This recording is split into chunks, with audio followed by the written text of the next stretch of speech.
मण्डस्य जनाजनश्लाघय चक्षुर्मलितं तस्मै श्रीगुरवे नमः।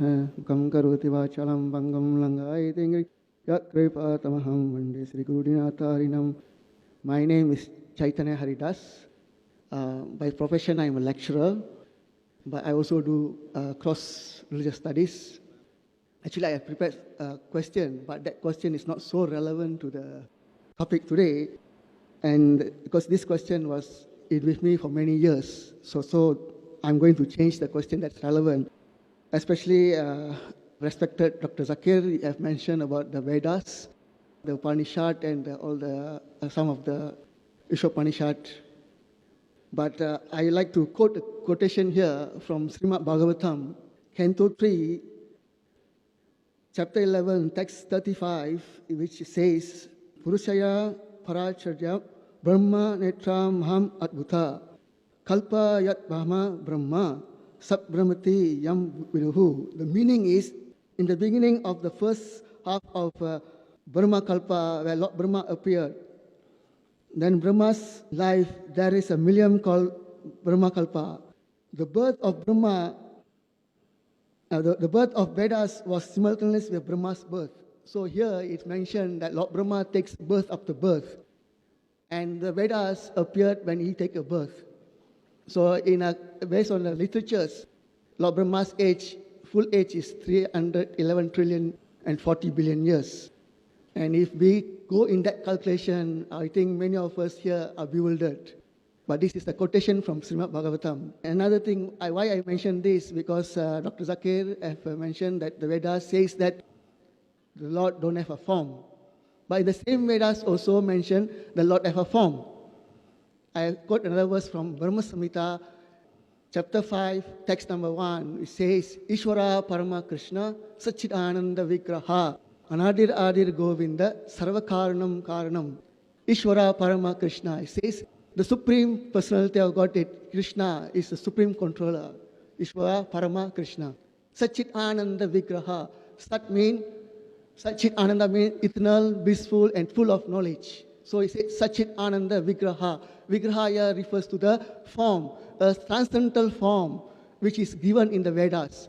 I think when we do a research on the particular scriptures, I prefer that we have a whole idea that the Vedas also mention about the form. And I have many other quotes which says that the Lord has been realized in different forms. Which Veda are you quoting, brother? This is Srimad Bhagavatam. Srimad Bhagavatam is not part of the Vedas. Vedas are four: Rig Ved, Yajur Ved, Sam Ved, Atharva Ved. Yes, I agree with that. Right? But the Brahma Samhita is the commentary by Brahma. Don't quote commentary, quote the text. If you follow the commentary of the commentary of Quran is written by human beings. You quote the text. As far as Vedas are concerned, there were many Vedas. Today, there's Rig Ved, Yajur Ved, Sam Ved, Atharva Ved. Yes, that we also have 18 we have also 18 Puranas, 108 Upanishads, 108 Upanishads. Brother, you ask the question, let me reply. And we have Iktisas. You ask the question, let me reply. Okay. As far as the Hindu scriptures are concerned, the Hindu scriptures are divided into two types, Shrutis and Smriti. Shruti is considered to be the word of God, revelation from God. In it, you have the Vedas, you have the Upanishads. Then you have the Smriti. Smriti is considered to be written by human beings. There you have the Ithiyas, Ramayana, Mahabharata, Bhagavad Gita as part of Mahabharata. Then you have the Manusmriti. So between the two scriptures, the Shruti is superior than the Smriti. If there is a clash between a Shruti and the Smriti, you have to follow the Shruti, not the Smriti. Because Shruti is higher. Same way with the Quran. We have the Quran, then we have the Hadith. If there is a Hadith which is not Sahih, it clashes with the Quran, then we keep the Hadith aside. What we have to believe in Quran and the Sahih Hadith, authentic saying of Prophet Muhammad. There are certain sayings which people have manipulated. So when such manipulated Hadith comes, what we do? We reject it. So now I am quoting you Veda. Veda is the highest. No Smriti can go against the Veda. If it goes against the Veda, we reject the Smriti. We follow the Shruti. This I am talking from Hindu scholars. As far as the Vedas are concerned, the Vedas speak, if you read Dayanand Saraswati, the founder of Arya Samaj, correct? In the Vedas, it only talks about God who has got no image. I know there are other scriptures like Manusmriti and Itihas in which it talks about God having image. But a lower scripture cannot overrule a higher scripture. When there is a conflict, you have to follow the higher scripture. That's the reason I have quoted you Veda. So if you get me a quotation from any book which is a Smriti, it cannot overrule the Shruti. Point number one. Point number two, even if you get me quotation, if there's a contradiction in the Veda, then why follow a book which has contradiction? You take out one contradiction in the Quran. Quran says in Surah Nisa, chapter number 4, verse number 82. أَفَلَا يَتَدَبَّرُونَ الْقُرْآنَ وَلَوْ كَانَ مِنْ عِنْدِ غَيْرِ اللَّهِ لَوَجَدُوا فِيهِ اخْتِلَافًا كَثِيرًا. Do they not consider the Quran with care that if there were contradictions in it, it would never be from God? If there is a contradiction, then that book is not the word of God. Do you understand? So we as students of comparative religion, what we have to do, I am here to talk about similarities. I know there are many things which are differences in Quran and the Bible, Quran and the Veda. I am here to promote peace and harmony, not animosity.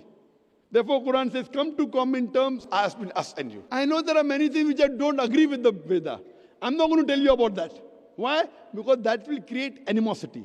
So my thing, what I told you, let us agree to follow what is common. What is different, we'll discuss tomorrow.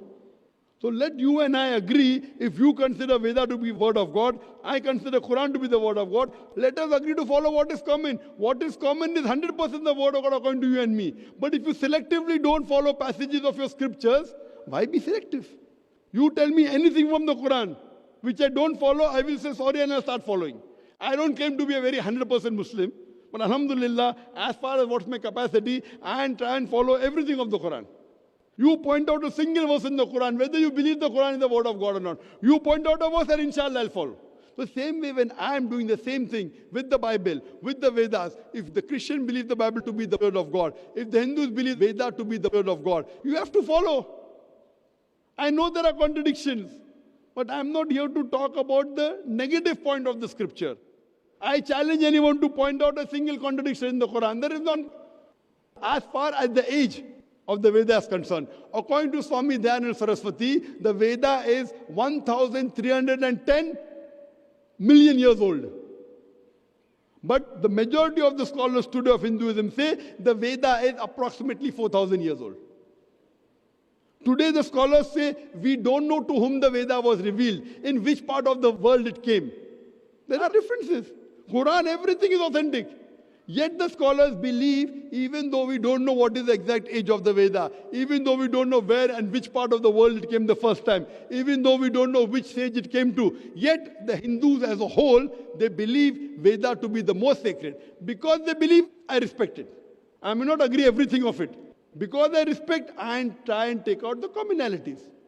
So as I told you, Vedas talk about Natasya Patimasti, of that God there are no images. Upanishads talk about that, Vedas talk about it. So if you get me scripture which is lower, does not contradict, it cannot overrule the Vedas. And if you tell me that there are verses in the Veda talking about, then there's a contradiction. So you as a Hindu, you have to try and find out why this contradiction is there. No book of Almighty God, if it's in its true form, can have any contradiction. Same thing, we believe Quran mentions Injil, the Wahi which was given to Isa alayhi salam is the word of God. But the present Bible, I can point out hundreds of contradictions. I don't want to do it. I know I'm a student of comparative religion. So what I say, the present Bible is not 100% the word of God. It's a mixture. It contains the word of God. It even contains the word of the prophets. It even contains the word of the historians. It even contains pornography. I'm sorry to say that. It contains obscene things. So me as a student of comparative religion, I'm not here to criticize the Bible. I'm talking about commonality. Let's come to common terms. If I try and criticize, that will bring animosity. There are certain passages of the Bible I cannot read to you. Even if you give me $1 million, I cannot read. Even if you give me $1 million US to me and say, read this passage in front of the audience, I cannot. Because my religion doesn't allow to read obscene things in front of the audience. You understand, no? But I'm not here to degrade the Bible. I'm talking about common things. Same thing with the Hindu scripture. As far as the Quran is concerned, the language of the Quran is so sublime. You can read anywhere in the world. You can read to your wife, you can read to your children, you can read to your father. But certain passages of the Bible I cannot. So here, brother, I've come for communal harmony. And based on that, I have done research on the Hindu scriptures, on the Jewish scriptures, on the Christian scriptures. Unfortunately, people of most of the religions, they blindly follow what is mentioned by the church, what is mentioned by the temple. What we have to do is we have to ask them for proof. Qul hatu burhanakum in kuntum sadiqin, but if you're truthful. So that's the reason what Dr. Zakir Naik says in Islam is zero. Chapter number, verse number. If I say alcohol is prohibited, carries no weight. Allah says in Surah Maida, chapter number 5, verse number 90, alcohol is prohibited. So based on this, brother, I am trying to get the Hindus, the Christians, the Jews, the Muslims together to come on a common platform and at least agree to follow what is common in the scriptures so that universal brotherhood will increase. Hope that answers the question. Dr. Zakir, I think you're limiting the knowledge that is in the Vedas. Vedas contain all the knowledge. That is what Vedas mean. So if you say, I only take the Smriti, not the Sruti, so that is limiting. Because in the way that we are taught, okay, I'm saying there's not one word in the Vedas say Hinduism. So, but always we'll talk about Hinduism. Hinduism comes in the few thousand years ago. Only word there is Sanatan Dharma. So Correct. I'm I'll referring come to to it. See, you're Sanatan asking Dharma. question, I'll reply, but every question requires an answer which takes few minutes. I'm not saying don't follow Smriti, but if there's a contradiction between the Smriti and the Shruti carries more weight. For example, you go to a doctor who's a specialist, heart specialist, who's done DM in cardiology, and a general physician, MBBS, who's talking about heart. Who will you believe? Suppose the mother has a heart attack. After MBBS, MD, after MD is DM. He's DM in cardiology. Will you follow him or will you follow MBBS doctor for heart specialty? Suppose the mother has a heart attack. Who will you follow? The one I have faith with.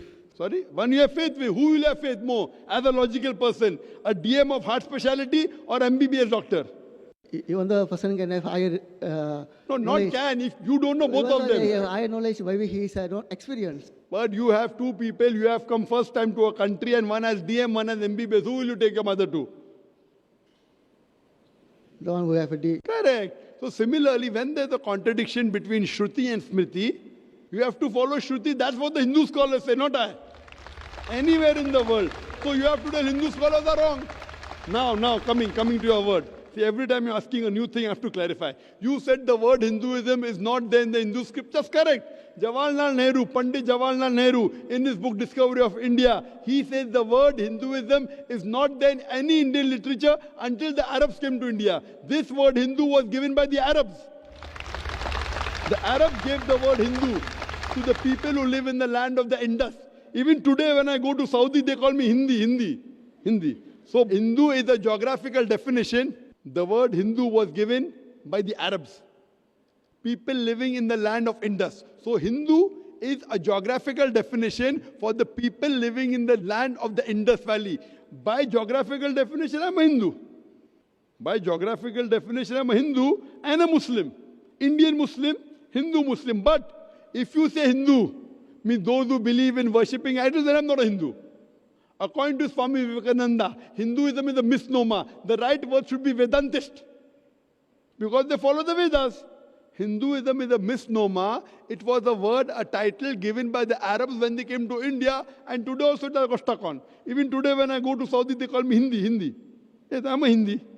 And I'm proud to be a Hindi. But I don't believe in doing idol worship. So coming to Hinduism, this is a misnomer. The right word is Vedantist or can be Sanatana Dharma. I agree with you. And Sanatana Dharma believe that God is one and God has got no images. Show me one person who's a pure follower of Sanatana Dharma who says that God has got image. That means you have not studied Sanatana Dharma. Have you studied Sanatana Dharma? I'm still studying. That's why I say. Still studying, yeah. You are yet studying. You have not passed MBBS also yet.